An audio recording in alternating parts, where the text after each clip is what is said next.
Hello, everyone. This is Michele Ellis Williams. Many of you know me as Coach Michele, coming to you live from the ATL. If this is your first time chiming in, welcome, welcome, welcome, welcome. For all of you that are returning, what's up, my people? So today's video is really to give clarification and to keep you guys compliant.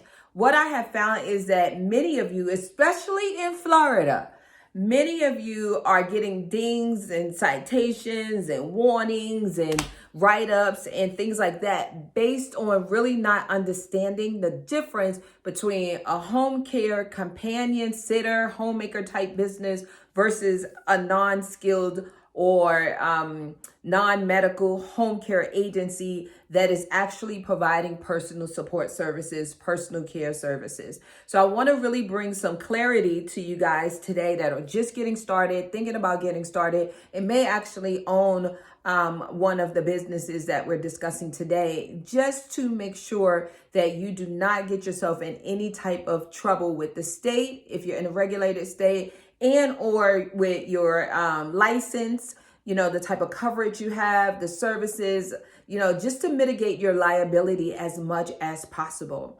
So welcome, welcome, welcome again. Get ready, get your pen and paper. I'm going to drop some nuggets real quick for those of you that have a companion sitter homemaker type business or may be thinking about it. So I'm going to list maybe 4 or 5 top things I want you guys to think about. One is, if you're in a non-regulated state, baby, you don't have anything to worry about because it's non-regulated, meaning you do not need a license. Instance, or example, Michigan, Missouri, Mississippi, Alabama, right? Just to name a few. And there's more, Arizona. So there's quite a few states that are non-regulated. So I'm not really talking to you per se. I'm talking to those that are in states that are regulated. And well, you know what? Actually, I'm going to talk about both because I want to make sure you guys stay as safe as possible. So if you're in a non-regulated state, you don't have anything to worry about. If you're in a regulated state, some states, guys, will regulate home care services, meaning personal support services. You're helping people with their activities of daily living, things like that. Example, Maryland and New York are 2 great examples. They regulate home care services. You are physically touching, your caregiver is physically touching the person. That's the best way to identify what type of agency you are. If you're a companion homemaker, don't touch them. Don't touch them. You're not helping them with any services that require assistance or doing it for them, right? Example, activities of daily living. You're not bathing them. You're not feeding them. You're not helping them with mobility. Those type of things, you are a companion homemaker type business.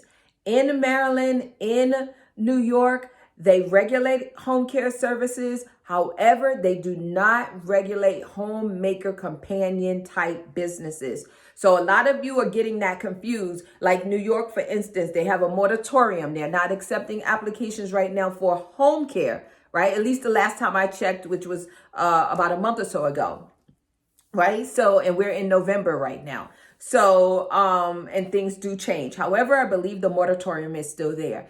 That's for home care. Your caregivers are physically touching the client.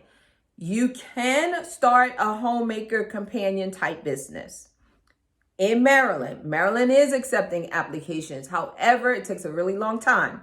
Just a little side note there. It takes a really long time, so you got to be patient. You're not going to go in like some states like Georgia, 60 days, submit your application, 60 days, you have your response. You got your license or you don't. If you use my coaching services, we guarantee it 100%, right? So that's a difference. In Maryland, it takes longer. However, companion homemaker sitter type services are non-regulated, meaning you don't have to worry about that time frame.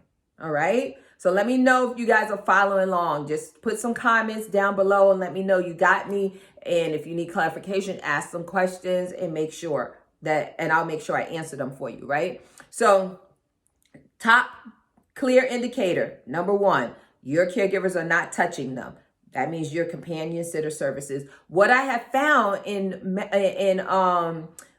Florida, a lot of homemaker companion businesses are getting in trouble because they are providing personal support services. There's a plethora of seniors, I would say probably more than anywhere in Florida. So there's a lot of people that need service, right? So people start out providing companion sitter homemaker services. That person may fall, meaning the client may fall. They may have a disease that progressed. They may, whatever the situation is, and now need, or may have had a surgery, an outpatient surgery, whatever it is, they may have had a situation or an incident or disease or whatever, an occurrence, how about that, that requires their level of care to progress. So now they need someone to help them with their mobility, help them with bathing, feeding, or whatever the case may be, right? When I say feeding, literally feeding, guys, I'm not talking about meal preparation. Meal preparation falls under the homemaker companion type business, right? So what they're doing in these situations is that they're keeping the client thinking no one's gonna know, it's okay, it's just until she recovers from her surgery. Guys, it's a violation. It's a violation. So you want to make sure you always run your business with a high level of integrity, and you're never doing anything that can cause you to lose your license, lose your registration, lose your permit, whatever it's called in the state that you're in. In Florida, just so I'm clear, in Florida, you guys understand, the homemaker business is regulated in Florida. So if you decide that you're not going to open a non-skilled home health in Florida and you want to do the companion homemaker type business, it is regulated. It's very cheap. Side note, it's very cheap to get started. It's less than $100 for the permit. Actually, it's called the registration in Florida for that type business, right? So we're clear on that. The second thing is you can hire just simply caregivers. You can hire people with no experience and train them. You can hire people that may have taken care of their loved ones, but do not have any specific type of caregiver credentials, right? Meaning they're not a home health aide, they're not a CNA, they're not a PCA, they're not any of those things, but they have a passion, they have a level of commitment, they feel like it's their calling, they're transitioning from one job industry type to another, and they really want to get into the caregiving part of it. So that's the second thing, right? That's the second thing. They do not have to be credentialed. So it kind of potentially can make it a little easier for you because you have more flexibility with who you hire. Side note, you definitely want to make sure that you pre-screen them. You want to make sure that you check background checks. Don't ever send anyone out to someone's home, guys, and you do not check their background. So you want to make sure you check their background. You want to make sure they have CPR, first aid. You want to make sure, definitely, in addition to those, that they have a negative TB test. If they have a positive TB test, then they should have a negative chest x-ray, right? So those are just side notes. I want you guys to take notes, make sure that you're safe. The other thing is that your liability insurance may be less because the level of care that you're offering is not that involved. You're taking people to the grocery store, you're running errands, you're doing light housekeeping, meal preparation, maybe assisting them with bill pay. Make sure you have a surety bond. Make sure you have a surety bond, guys. No matter what type of business you have in this industry, make sure you have a surety bond, aka theft bond.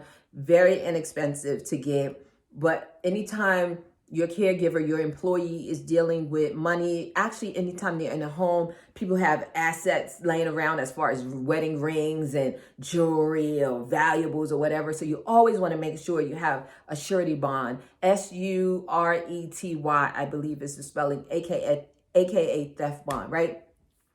The other thing is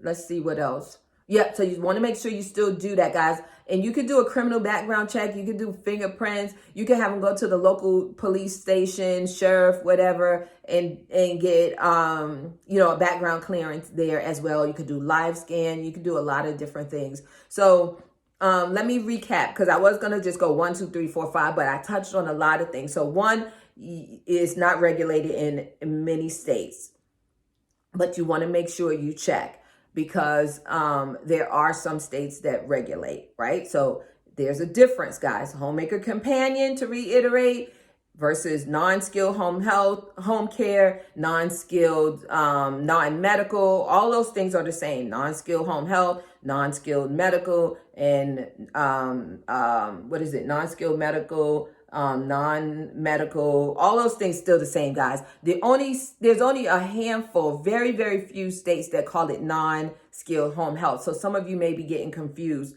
because it's non-skilled home health. Home health is what? Physical therapy, occupational therapy, skilled therapy, etc. Right? So we're talking about non-skilled. Florida is one of those states that calls it non-skilled home health.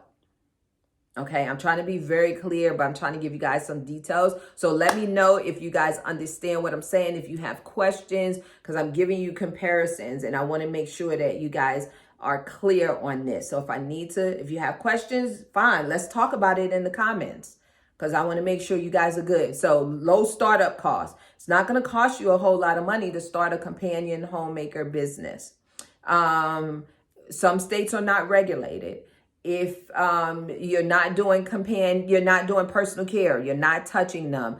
You do not have to hire credentialed people, CNAs, home health aides, blah, blah, blah. You can take people that have a passion, people that are committed, people with integrity. You can train them, or they may have experience taking care of a loved one. You still want to offer some type of training, guys. You want to take them through an orientation. Even if you're in a state that's non-regulated, you still want to have policies and procedures. You still want to run it like a legit business that it is. I'm just trying to tell you guys, the number one thing that people get dinged on and in trouble on, if they're in a regulated state like Florida and they have the homemaker registration, and them folk out there touching folk.